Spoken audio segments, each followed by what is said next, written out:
सोलापूर कृषी उत्पन्न बाजार समितीच्या निवडणुकीसाठी आमदार सचिन कल्याण शेट्टी यांच्या नेतृत्वाखाली माजी आमदार दिलीप माने, काँग्रेसचे नेते सुरेश हसापुरे, शहाजी पवार, राजशेखर शिवदारे, बाळासाहेब शेळके, अविनाश महागावकर, श्रीशैल नरोळे, हरीश पाटील हे सर्व नेते एकत्रित आले आहेत. यावेळी आमदार देवेंद्र कोठे यांची उपस्थिती होती.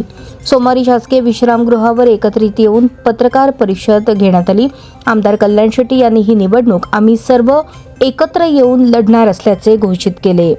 निवडणुकीनंतर मुख्यमंत्री देवेंद्र फडणवीस हे अंतिम निर्णय घेतील. 16 एप्रिल रोजी आमच्या पॅनलची घोषणा होईल असेही ते म्हणाले.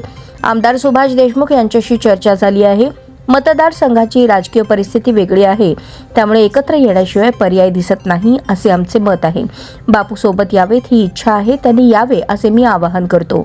दिलीप माने म्हणाले, आम्ही सचिन कल्याण शेट्टी यांच्या नेतृत्वाखाली ही निवडणूक लढतोय, बिनविरोध करण्यासाठी प्रयत्न करतोय. मुख्यमंत्री देवेंद्र फडणवीस यांची आम्हाला गरज आहे, म्हणून हा निर्णय घेतला. सुरेश हसापुरे म्हणाले, गेल्या बाजार समितीच्या निवडणुकीत विजयकुमार देशमुख होतेच ना. डीसीसी बँक, मार्केट कमिटी या निवडणुका पक्षीय सोडून लढवल्या जातात, म्हणून आम्ही एकत्र आलोय.